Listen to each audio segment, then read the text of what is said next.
एक तरीके से आधार बना। रिपोर्ट का जिक्र कर रहे हैं जो कोर्ट में सबमिट हो चुकी है, फास्ट ट्रैक कोर्ट में, हालांकि सुनवाई टल चुकी है, लेकिन जरा ये बताइए मुख्य तौर पर उस रिपोर्ट में सबूत के तौर पर किन किन बातों का जिक्र किया गया है, क्योंकि ये बताया गया है कि 148 साल पुरानी रिपोर्ट है जिसका हवाला दिया गया है।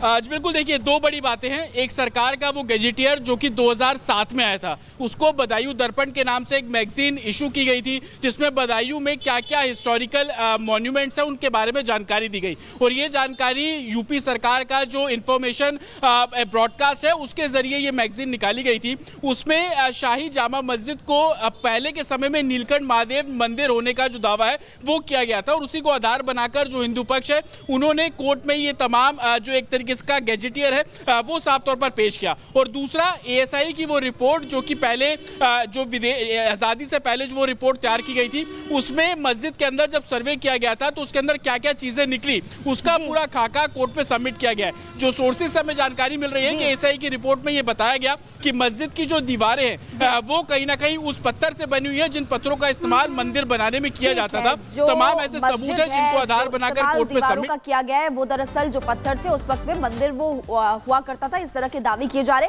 बहुत बहुत शुक्रिया जानकारी देने के लिए। लेकिन अब आपको बताते हैं जामा मस्जिद वर्सेस नीलकंठ मंदिर, क्या प्रमाण, पहले प्रमाण की अगर बात करें तो एएसआई की 148 साल पुरानी रिपोर्ट है, और दूसरा प्रमाण हिंदू पक्ष की दलील है कि सरकारी गैजेटर में भी ये सबूत मिले। इस तरह के दावे लगातार किए जा रहे हैं। ये भी आपको बता दें कि पहले प्रमाण में एएसआई के संस्थापक अलेक्जेंडर कनिंघम की ये रिपोर्ट है, और उस रिपोर्ट के मुताबिक हिंदू मंदिर के ध्वस्त करने की बात उसमें लिखी गई है। ये हिंदू पक्ष लगातार दावा भी कर रहा है। पेज नंबर 4 पर मंदिरों के अवशेष पर मस्जिद होने का दावा भी किया जा रहा है, और हिंदू मंदिर के ध्वस्त करने का दावा उस वक्त किया गया कि उस वक्त हिंदू मंदिर ध्वस्त किया गया था और तब यहां पर मस्जिद बनी थी।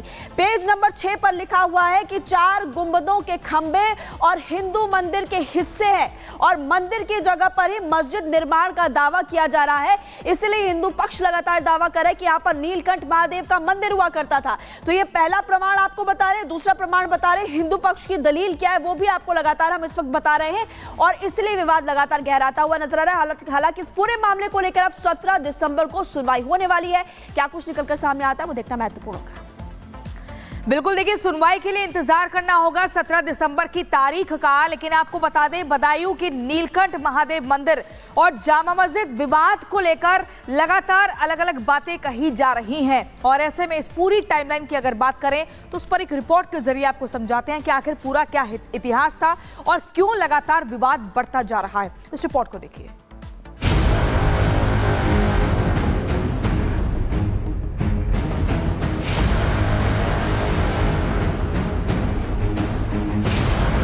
बदायूं की नीलकंठ महादेव बनाम जामा मस्जिद का मामला पूरी तरीके से कोर्ट के हवाले है। कोर्ट में दोनों पक्ष अपनी अपनी दलीलें रख रहे हैं। हिंदू पक्ष के बाद अब मुस्लिम पक्ष इस मामले में अपना पक्ष रख रहा है। मामले की अगली सुनवाई जल्द होगी। बदायूं की लोअर कोर्ट इस मामले में सुनवाई कर रही है। कोर्ट सबसे पहले ये तय करेगा कि ये मामला सुनवाई के योग्य है या नहीं। हिंदू पक्ष का दावा है कि मंदिर तोड़कर मस्जिद बनाई गई है, इसलिए अब उन्हें भी इस परिसर पर अधिकार प्रदान किया जाए। दूसरी तरफ मुस्लिम पक्ष का दावा है कि ये पूरा मामला सुनने लायक ही नहीं है। अब आपको इस मामले पर पूरी जानकारी देते हैं। दरअसल बदायूं के सनातनी लोग दशकों से इस मामले को तमाम मंचों पर उठाते रहते हैं।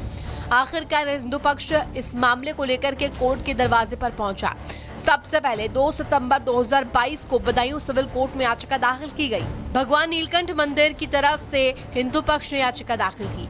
याचिका में मस्जिद कमेटी, एएसआई, डीएम समेत कई लोगों को पार्टी बनाया गया। याचिका में दावा किया गया है कि जामा मस्जिद की जगह पर नीलकंठ महादेव मंदिर था। तत्कालीन शासकों ने मस्जिद निर्माण के दौरान मंदिर तोड़कर शिवलिंग को हटवा दिया था।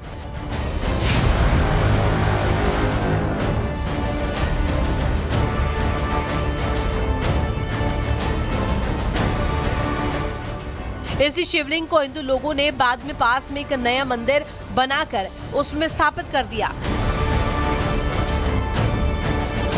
बदायूं में नीलकंठ महादेव मंदिर या शमसी जामा मस्जिद के अस्तित्व को लेकर छिड़ी बहस कोर्ट तक पहुंच गई है। हालांकि कोर्ट में पिछली 3 तारीख को इस पूरे मामले में सुनवाई हुई, जहां इंतजामिया कमेटी द्वारा जो कि मुस्लिम पक्ष था उन्होंने अपना पक्ष रखा, वो पक्ष पूरा नहीं हो पाया, जिसको लेकर आज 10 तारीख कोर्ट ने मुकम्मल की। आज भी वो बहस जो है वो की जानी थी, लेकिन कंडोलेंस के चलते क्योंकि एक सीनियर वकील का देहांत हो गया, जिस कारण कोर्ट बैठी नहीं, तो अगली तारीख अब इस पूरे मामले में 17 दिसंबर दे दी गई है।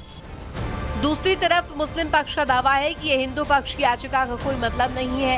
याचिका के पीछे कुछ लोगों का छिपा हुआ एजेंडा है। मुस्लिम पक्ष के अनुसार कोर्ट में यह मामला सुनवाई योग्य नहीं है। मौके पर मंदिर का कोई अस्तित्व नहीं है। नीलकंठ महादेव को वादी बनाना भी गलत है, क्योंकि वादी कोई प्रत्यक्ष व्यक्ति हो सकता है। मुस्लिम पक्ष इन्हीं बिंदुओं के आधार पर याचिका को खारिज करने की मांग कर रहा है। फिलहाल इस मामले में मुस्लिम पक्ष की बहस बाकी है। माना जा रहा है कि जल्द ही कोर्ट इस मामले में फाइनल फैसला सुनाएगा। हालांकि हिंदू पक्ष को उम्मीद है कि उनका पक्ष इतना मजबूत है कि फैसला उन्हीं के पक्ष में आएगा। Bureau report, Republic Bharat. खबरों में आगे बढ़ते हैं, बात करेंगे जम्मू कश्मीर की पूर्व मुख्यमंत्री महबूबा मुफ्ती की बेटी इल्तिजा मुफ्ती की तरफ से हिंदुत्व पर करारा प्रहार किया गया और इसी का जवाब बाबा बागेश्वर ने दिया है। हिंदुत्व एक बीमारी है और इस बीमारी का इलाज हमें करना पड़ेगा। हिंदुत्व बीमारी नहीं है, अपितु विश्व के लिए दवा है। ये अपनी मानसिकता का इलाज करवाएं। इनको मेंटल हॉस्पिटल में जाने की आवश्यकता है।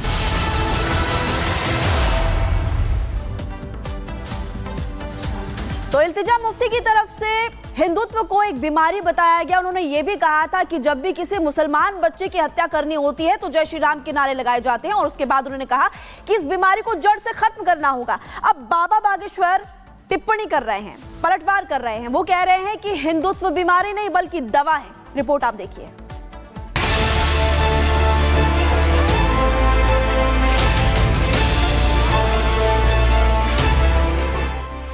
सनातन विरोधियों पर भड़के बाबा बागेश्वर। इल्तिजा मुफ्ती को बाबा ने बताया मानसिक बीमार। सनातन के खिलाफ अभद्र टिप्पणी करना जम्मू कश्मीर की पूर्व मुख्यमंत्री महबूबा मुफ्ती की बेटी इल्तिजा मुफ्ती पर भारी पड़ रही है। पत्रकारों के सवालों से भागने वाले इल्तिजा पर बाबा बागेश्वर ने तीखा हमला किया है। बाबा ने इल्तिजा मुफ्ती को इशारों में मानसिक बीमार बता दिया है। उन्होंने साफ कहा कि हिंदुत्व बीमारी नहीं अपितु समाज के लिए एक दवा है। बाबा बागेश्वर ने इल्तिजा को मानसिक अस्पताल में इलाज कराने की सलाह तक दे दी।